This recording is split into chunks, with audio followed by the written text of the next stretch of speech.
Hello दोस्तों, आप सभी का मनोहर क्लासेस में स्वागत है। आज हम लोग क्लास 10 चैप्टर है ब्रीथ, अध्याय नंबर 10 की चर्चा करेंगे।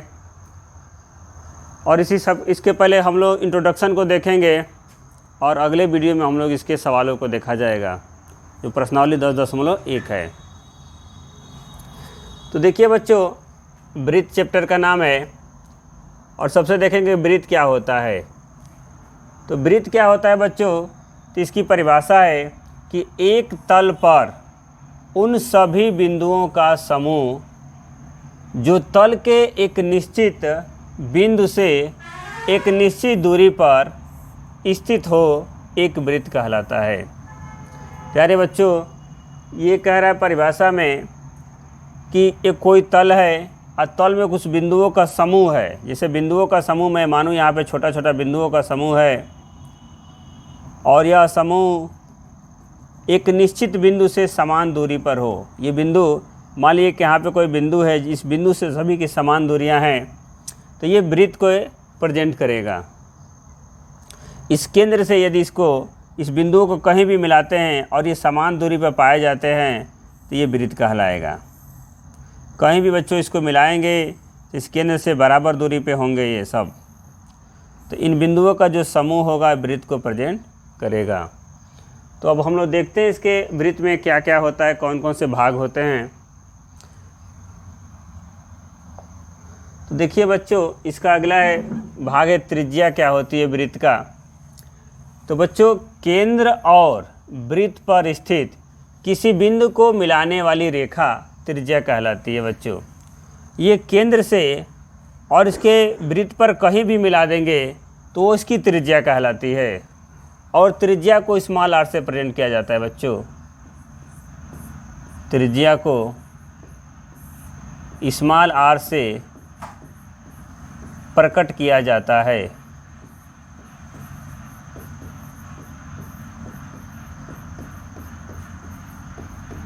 ठीक है बच्चों। नेक्स्ट है बच्चों की परिधि क्या होता है, जिसको इंग्लिश में बोलते हैं सरकमफ्रेंस। तो बच्चों, वृत्त का परिमाप वृत्त की परिधि कहलाता है। जो ये वृत्त की बाउंड्री है बच्चों, इसी बाउंड्री को हम लोग परिधि कहते हैं। और परिधि बराबर सूत्र होता है बच्चों 2πr। सूत्र होता है परिधि का 2πr। इसको भी आप याद रखिएगा। और इसका अगला भाग है बच्चों कि जीवा क्या होती है। तो देखिए बच्चों, वृत्त पर स्थित दो बिंदुओं को मिलाने वाला रेखाखंड वृत्त की जीवा कहलाती है। तो उदाहरण में कहा है कि PQ एक जीवा है। देखिए PQ एक जीवा है, AB एक जीवा है, एक AB जीवा है और एक RS जीवा है। तो बच्चों, जीवा को आसान भाषा में समझे हम लोग, तो ये कोई वृत्त है और वृत्त पे कहीं भी दो बिंदु को मिला देंगे तो ये जीवा कहलाएगी। किधर भी ऐसे भी मिला सकते हैं, किधर से भी मिला देंगे तो ये वृत्त को क्या भागे, दो भागों में बांटेगी और ये जीवा होते हैं। जीवा क्या करती है, वृत्त को दो भागों में बांटती है, चाहे छोटे भाग में बांटे चाहे बड़े भाग में बांटे। अगला बच्चा होता है व्यास। तो देखिए, वृत्त के केंद्र से गुजरने वाली जीवा वृत्त का व्यास कहलाती है। जो बच्चों जीवा केंद्र से होकर जाएगी, मान लीजिए यहाँ पे इसका केंद्र हो, यहाँ पे इसका केंद्र हो बच्चों, और जो जीवा केंद्र से होकर जाएगी वो व्यास कहलाती है। तो देखो बच्चों, मैंने बताया कि ये r होता है त्रिज्या, इधर भी r होगा, तो व्यास बराबर हो जाएगा 2r। व्यास बराबर क्या हो जाएगा, व्यास बराबर हो जाएगा 2r। और देखो व्यास को बच्चों हम लोग स्मॉल d से प्रेजेंट करते हैं, तो d बराबर हो जाएगा 2r। और यहाँ से हम लोग r निकालेंगे तो r बराबर हो जाएगा d/2। यानी कि त्रिज्या बराबर होता है बच्चों व्यास/2। व्यास/2, इस बात को आप याद रखिएगा। अब अगला इसके भाग को देखते हैं बच्चों। अगला इसका है कि वृत्त पे अप्रतिच्छेदी रेखा क्या होता है, नॉन इंटरसेक्टिंग लाइन। देखिए बच्चों, कह रहा है कि रेखा PQ है तथा वृत्त में कोई उभयनिष्ठ बिंदु नहीं है। देखिए वृत्त है और वृत्त की एक रेखा है पी क्यू, इसमें कोई भी उभयनिष्ठ बिंदु नहीं है, तो इस दशा में पी क्यू वृत्त के सापेक्ष अप्रतिच्छेदी रेखा कहते हैं। जो ये शर्त है, इस हिसाब से इस रेखा को क्या कहेंगे कि वृत्त की अप्रतिच्छेदी रेखा, क्योंकि वृत्त को कहीं भी टच नहीं कर रही है। अगला है बच्चों कि छेदक रेखा क्या होती है। देखिए वह रेखा जो वृत्त को दो बिंदुओं पर काटती है वृत्त की छेदक रेखा कहलाती है। देखिए बच्चों, यह वृत्त को दो जगह काटेगी और वृत्त से बाहर चली जाएगी काट कर। तो देख रहे हैं यहाँ पे एक ए बिंदु पे काटा है और बी बिंदु पे काटा है, तो ये एक छेदक रेखा है। तो सिंपल भाषा में जो वृत्त को दो जगह काटेगी तो वह छेदक रेखा कहलाती है। इसके बाद बच्चों होता है कि स्पर्श रेखा क्या होता है। तो देखेंगे हम लोग कि एक रेखा जो वृत्त के केवल एक बिंदु पर स्पर्श करती है। बच्चों इसका ये मुख्य बात यह है कि एक बिंदु पर क्या करेगी, स्पर्श करेगी। एक रेखा जो वृत्त को केवल एक बिंदु पर स्पर्श करती है उसे उस वृत्त की स्पर्श रेखा कहते हैं। कह रहा बच्चा कि यदि कोई रेखा है, कोई वृत्त है और उस पर रेखा कहीं एक जगह केवल स्पर्श करती है, जैसे यहाँ पे देखिए ए बिंदु पर स्पर्श कर रही है, तो इस वाले जो कंडीशन को क्या कहेंगे, ये वृत्त की स्पर्श रेखा है। उसके बाद बोला है बच्चों कि स्पर्श रेखा और वृत्त के उभयनिष्ठ बिंदु को, देखिए एक स्पर्श रेखा है और ये वृत्त का उभयनिष्ठ बिंदु है, इस बिंदु को बच्चों कहा जाता है स्पर्श बिंदु। क्या कहा जाता है बच्चों, इस बिंदु को कहा जाता है स्पर्श बिंदु। स्पर्श, इस बिंदु को बच्चों कहा जाता है स्पर्श बिंदु। अगर चित्र में बिंदु ए वृत्त का स्पर्श बिंदु है और पी ए क्यू वृत्त की स्पर्श रेखा, देखिए पी ए क्यू क्या है, वृत्त की स्पर्श रेखा है। देखिए बच्चों यहाँ पे एक स्पर्श रेखा को समझाने का प्रयास किया गया चित्र के माध्यम से कि ये एक कुआं है, कुएं पे एक रस्सी लटकी रहती है, इसी रस्सी को खींचेंगे तो कुएं से बाल्टी से पानी आता है। तो जो इस घिरनी पे चल रहा है रस्सी, ये स्पर्श रेखा को दिखाने का प्रयास किया गया है। तो देखिए यहाँ पे लिखा है, आपने कुएं के ऊपर स्थित हुई एक घिरनी को देखा होगा जिसका उपयोग कुएं से पानी निकालने के लिए किया जाता है। आकृति को देखिए, यहाँ घिरनी के दोनों ओर की रस्सी को यदि किरण की तरह समझें तो वह घिरनी द्वारा निर्मित वृत्त पर स्पर्श रेखा की तरह होगी। बच्चों ये चित्र के माध्यम से आप बात समझे होंगे कि स्पर्श रेखा क्या होती है। अगला बच्चों कि वृत्त का चाप। तो देखिए वृत्त का चाप क्या है, आर्च ऑफ ए सर्कल, एक वृत्त का सतत भाग वृत्त का चाप कहलाता है। चित्र में ए सी बी, तो देखेंगे बच्चों को वृत्त का चाप, देखिए एक वृत्त का सतत भाग वृत्त का चाप कहलाता है। जैसे चित्र में ए सी बी, देखिए ए सी बी और बी डी ए दो चाप हैं। जो ये सतत यहाँ से गया है यहाँ तक, ये क्या है, ये चाप है, और एक ये भी इधर से भी चाप है जो सतत यहाँ तक गया है, बी डी ए, यहाँ पे दो चाप को दिखाया गया है। नेक्स्ट है बच्चों कि अर्धवृत्त क्या होता है, सेमी सर्कल। तो वृत्त का व्यास वृत्त को दो बराबर भागों में विभाजित करता है, तो प्रत्येक भाग को अर्धवृत्त कहते हैं। देखिए यहाँ पे एक वृत्त है, अब वृत्त को जो व्यास है दो बराबर भागों में क्या कर रही है, बांट रही है, तो इस प्रत्येक भाग को हम लोग अर्धवृत्त कहेंगे बच्चों। क्या कहेंगे, प्रत्येक भाग को अर्धवृत्त कहेंगे। दूसरा इसका फिगर हम लोग देख लेते हैं, ये कोई व्यास है बच्चों और यहाँ से हम लोग ऐसे बना देते हैं, अर्धवृत्त को प्रेजेंट कर रहा है। अगला है बच्चों इसका कि लघु चाप और दीर्घ चाप क्या कहलाता है। तो इसको समझिए, यदि किसी चाप की लंबाई अर्धवृत्त के चाप की लंबाई से कम है तो यह लघु चाप कहलाता है, अन्यथा दीर्घ चाप होगा। देखिए इनके कहने का तात्पर्य है कि एक हमने वृत्त बनाया है, यहाँ पे देखिए इसी पे समझते हैं। ये मान लीजिए कि इसका सेंटर हो गया, अर्धवृत्त हो गया, तो कह रहा है जब इसकी और जो इसकी चाप की लंबाई अर्धवृत्त की मान लीजिए अर्धवृत्त की लंबाई से कम है, मान लीजिए इतना ही रहेगा, तो ये लघु चाप कहलाएगा। ये देखिए यहाँ तक अर्धवृत्त है, इस अर्धवृत्त से थोड़ा सा भी कम रहेगा तो क्या कहलाएगा, लघुचाप कहलाएगा। और अर्धवृत्त से मान लीजिए यहाँ से गया ऐसे ऐसे गया और यहाँ तक चला गया, थोड़ा सा भी ज़्यादा चला गया तो क्या कहलाएगा, दीर्घचाप कहलाएगा। तो ये बात आपको समझना है। नेक्स्ट है बच्चों कि वृत्त का वृत्तखंड क्या कहलाता है। तो देखिए जीवा तथा प्रत्येक चाप के मध्य क्षेत्र को वृत्तखंड कहते हैं। जैसे बच्चों ये वृत्त है और जीवा क्या करे, मान लिया कोई ए बी जीवा है, ए बी जीवा है बच्चों, इस वृत्त को दो भागों में बांट रही है। तो ये दो भागों में बांट रही है तो इसके प्रत्येक भाग को वृत्तखंड कहेंगे। क्या कहेंगे बच्चों, इसको बोलेंगे वृत्तखंड,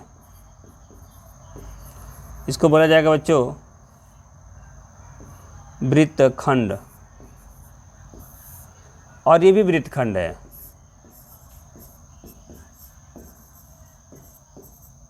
तो देखिए ये जो बड़ा है तो इसको बोलेंगे दीर्घ वृत्तखंड, और ये छोटा है तो इसको क्या बोलेंगे, लघु वृत्तखंड। ठीक है बच्चों, यदि प्रश्न में केवल वृत्तखंड लिखा रहेगा तो आप समझेंगे कि वो लघु की बात कर रही है। और यदि दीर्घ वृत्तखंड दिया रहे, प्रश्न में दिया रहेगा कि दीर्घ वृत्तखंड है, और जीवा क्या करती है, वृत्तखंड के रूप में बांटती है।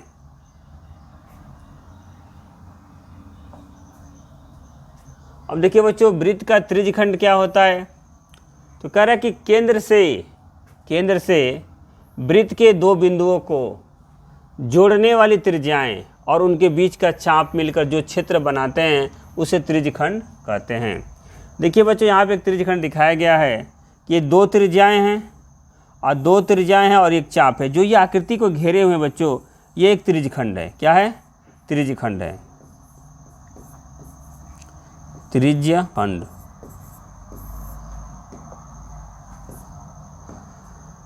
और ये भी त्रिज्यखंड है बच्चों, ये नहीं कि दूसरा, ये भी त्रिज्यखंड है, ये भी क्या है, त्रिज्यखंड है। तो देखिए बच्चों ये लघु त्रिज्यखंड है, ये दीर्घ त्रिज्यखंड। ये बड़ा वाला एरिया क्या है, दीर्घ त्रिज्यखंड है,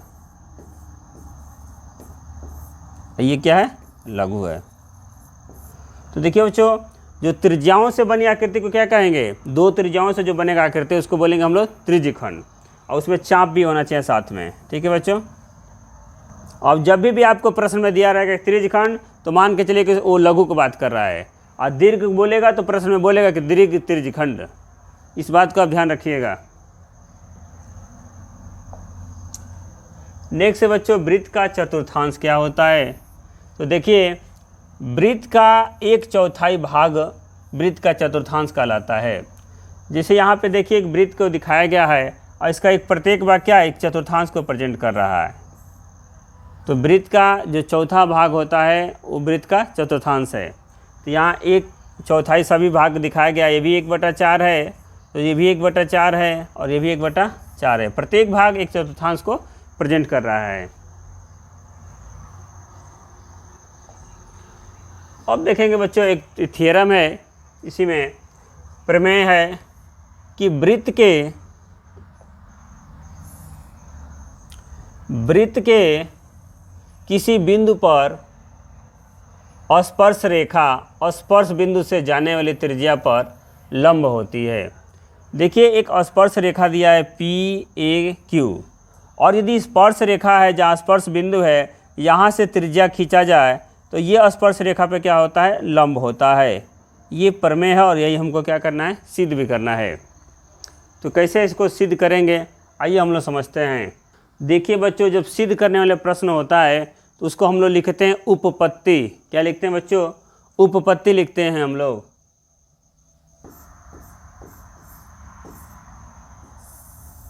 अब जो भी प्रश्न में दिया उस बात को लिख लेंगे हम लोग। देखिए दिया है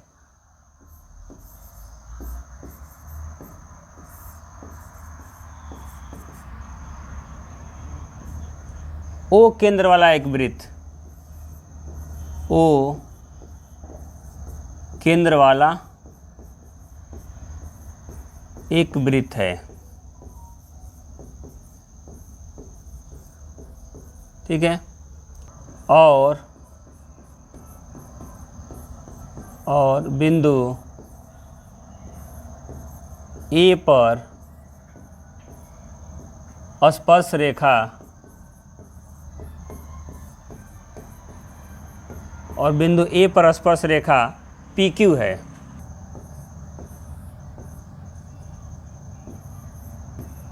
PQ है, ठीक है बच्चों। ये आपको प्रश्न में दिया है कि O केंद्र वाला एक वृत्त है और बिंदु A पर स्पर्श रेखा PQ है और सिद्ध करना है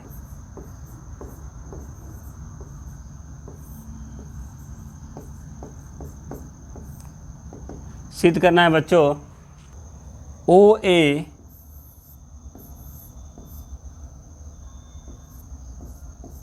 PQ पर लंब है। PQ पर लंब है। बच्चों इसी को हम लोग दूसरे तरह भी लिख सकते हैं कि OA लंब है किस पे? PQ पे। इस बात को लिखने का ये भी तरीका होता है, मैथमेटिकल तरीका है ये, कि OA लंब है किस पे? PQ पे। ये बात आपको सिद्ध करना है, यानी कि ये 90 अंश यह बात को प्रूफ करना है हमको। देखिए बच्चों, PQ पर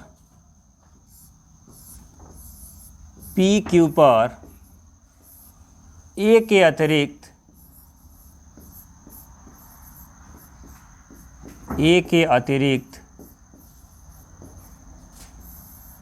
PQ पर A के अतिरिक्त एक अन्य बिंदु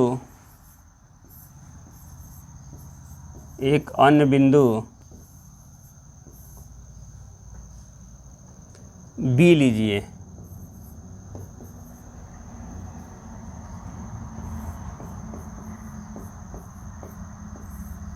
देखिए बच्चों, यहाँ पे जो स्पर्श रेखा पे एक बिंदु है, इसके अतिरिक्त हमने एक अन्य बिंदु क्या लिया? B। अब B किधर भी ले लीजिए, इधर ही ले लेता हूँ मैं B, ठीक है। अब क्या करेंगे कि O से B को मिलाएंगे।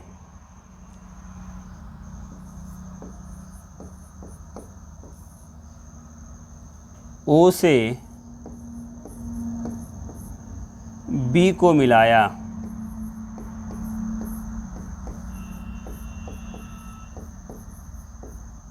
B को मिलाया।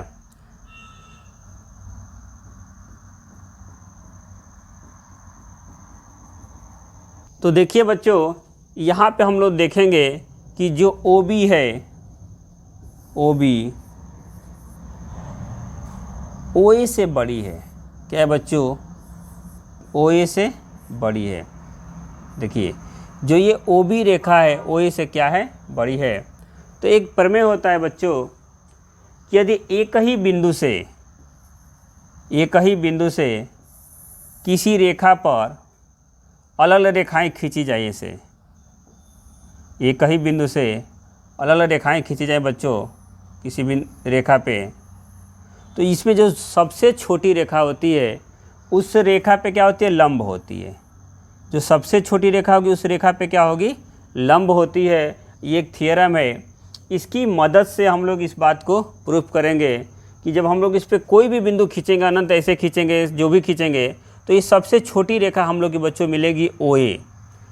तो इस कथन के आधार पर हम लोग कहेंगे कि ये जो OA रेखा है इस पे क्या होगा? PQ पे लंब होगी। अतः OA PQ पर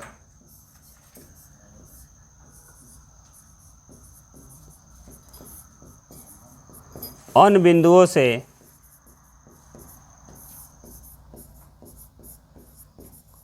न्यूनतम है।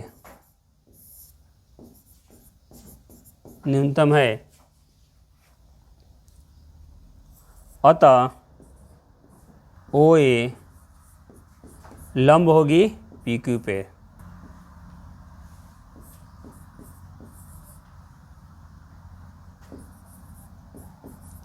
इति सिद्धम।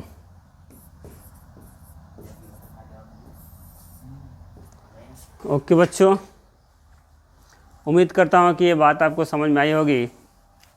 अब हम लोग अगले वीडियो में चर्चा करेंगे 10.1 की प्रश्नावली की। धन्यवाद।